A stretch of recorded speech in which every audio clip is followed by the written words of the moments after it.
ये कास्टिंग का पानी है जो वो फार्मर है उसके तालाब में जा रहा है और उसके वजह से उसकी मच्छी मरी, उसके ऊपर उसका घर चलता है। नाले से जो पानी निकलता है, ये बच्चों लोगों ने तालाब उधर बनाया था, उसमें मछली छोटी थी और उसके ऊपर ही उनका रोजी रोटी था। लेकिन अभी क्या हुआ है, उसमें से एक भी मछली जिंदा नहीं है। भरपूर मच्छी मिली, त्यामुळे खूप नुकसान झालं आमचं। किती मच्छी होती तुमची त्याच्यामध्ये? भरपूर मच्छी। किती मच्छी होती त्याच्यामध्ये? किती नुकसान झालं? भरपूर मच्छी होती आणि भरपूर नुकसान झालं। इथून हा पाणी घाणीचं पाणी सोडतात, तेव्हा मी या लोकांना सांगितलं की अशा कारणामुळे आमची मच्छी मेली। पण आज आमचा गरीब मच्छीमार जो आज कर्ज काढून त्याने त्यांची मच्छी शेती उत्पन्न करायला घेतलेली होती आणि ही कंपनी त्याच्यामध्ये कास्टिंग जो पाणी आहे तो कंपनीला कधी हे नाही, परवानगी पण नाही मिळत असं डायरेक्ट सोडायला। त्याने तो फिल्टर करून सोडावा आणि ते आता डायरेक्ट सोडतात आणि हे बिचारे या लोकांनी कर्ज काढून यांच्या आई बहिणीचे दागिने ठेवून कर्ज काढून ते शेत पिकवलेलं। टॉप 10 महाराष्ट्र न्यूज चॅनल मधून मी दीपक कोटेकर। यावेळेला मी उपस्थित आहे केळव्याला मोठे गावामध्ये। बुलेट ट्रेनचा प्रकल्प या ठिकाणावरून गेलेला आहे आणि बुलेट ट्रेनच्या प्रकल्पासाठी ज्या काही मटेरियल्स लागतात त्याचा कास्टिंगचं पाणी जे आहे ते एका तलावात सोडल्यामुळे तलावाची मच्छी जी आहे ती प्रचंड मच्छी मेलेली आहे। आता या पाण्यामुळे फक्त तलावाचंच नुकसान होणार आहे का? तर नाही, आजूबाजूच्या ज्या काही जमिनी आहेत त्या सुद्धा जमिनी येणाऱ्या काळामध्ये शेतीसाठी नापीक होणार आहेत। याचा त्रास नेमका कोणी काढावा? बुलेट ट्रेन थेट मुंबईवरून गुजरातला जाते, गुजरात्यांच्या फायद्यासाठी हा प्रकल्प केला जातोय, परंतु याच्यामुळे आज जो स्थानिक शेतकरी आहे तो भरडला जातो। मासेमारी करणारा व्यवसाय त्याचा देखील प्रचंड प्रमाणात नुकसान होतोय।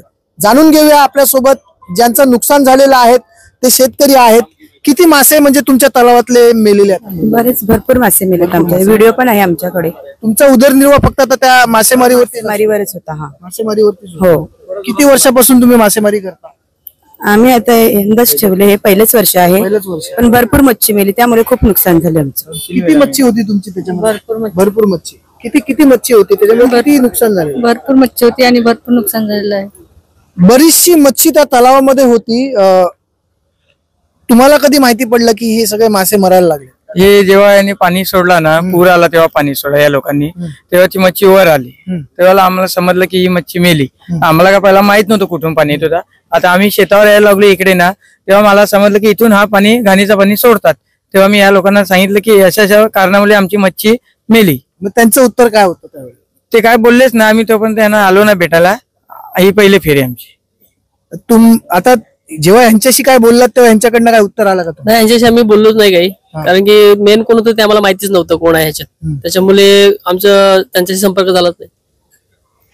आपल्यासोबत कोळी समाजाचे नेते देखील आहेत। वारंवार आपण जर पाहिलं तर या पट्ट्यामध्ये आता बुलेट ट्रेनची कामं सुरू आहेत, अनेक नवीन प्रकल्प जात आहेत, परंतु ही सगळी कामं सुरू असताना या सगळ्या गोष्टींसाठी जमिनी बाधित होत आहेत।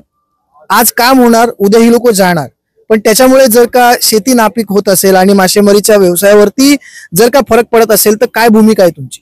आपली हीच भूमिका आहे की तुम्ही जे प्रोजेक्ट चालवले ठीक, चांगली गोष्ट आहे, पण आज आमचा गरीब मच्छीमार जो आज कर्ज काढून त्याने त्यांची मच्छी शेती उत्पन्न करायला घेतलेली होती आणि ही कंपनी त्याच्यामध्ये कास्टिंग जो पाणी आहे तो कंपनीला कधी हे नाही, परवानगी पण नाही मिळत असं डायरेक्ट सोडायला। त्याने तो फिल्टर करून सोडावा आणि ते आता डायरेक्ट सोडतात आणि हे बिचारे या लोकांनी कर्ज काढून यांच्या आई बहिणीचे दागिने ठेवून कर्ज काढून ते शेत पिकवलेलं होतं आणि ते आज कंपनीने ते कास्टिंगचं पाणी सोडल्यामुळे सर्व मच्छी मेलेली आहे। हे कंपनीकडून ह्या गरिबांना भरपाई दिल्याच पाहिजे, नाही देत असेल तर आम्ही त्याच्यावर आंदोलन छेडू।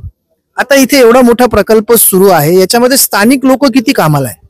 स्थानिक लोकांचा आमच्याकडे अजून यांचा रिपोर्ट आलेला नाही मिळत, कारण कंपनी असे आहे ज्या टायमाला या गावामध्ये कंपनी त्यांचा प्रोजेक्ट राबवतोय त्या टायमाला कमीत कमी 25 ते 35% गावातली पोरांना कामं दिल्या पाहिजेत, हे सरकारचं GR मध्ये आहे। तसं नाही होत आणि इथे सर्व बाहेरचे आता बघितलं तर कोण तो बंगाली आहे, कोण तो उडुपी आहे, तर आमच्या लोकांना काही कामधंदा दिल्या पाहिजेत। आमची लोक पण शिकलेले आहेत ना, असं नाही का अनफड आहेत, असं शिकलेले आहेत आमची पोरं, पण ते आता वॉचमॅन मध्ये टाकलेले आहेत। इथुलच्या स्थानिक पोरांना भूमिपुत्रांना काम तर दिलं पाहिजे, फक्त बोलतात भूमिपुत्रांना मी कामं देऊ प्रोजेक्ट राबवताना, तसं काय दिसत नाही ते। खरं आहे, मोठे प्रोजेक्ट महाराष्ट्रात सुरू आहेत, पालघर जिल्ह्यात सुरू आहेत, परंतु या सगळ्या प्रोजेक्ट मध्ये स्थानिक लेवलचे जे मराठी लोक आहेत मराठी मुलं आहेत त्यांना कामाला ठेवलेलं नाही. आता हा बुलेट ट्रेनचा सगळ्यात मोठा प्रकल्प आहे. असं म्हटलं जातं की देशाचे प्रधानमंत्री नरेंद्र मोदी यांचा हा ड्रीम प्रोजेक्ट आहे.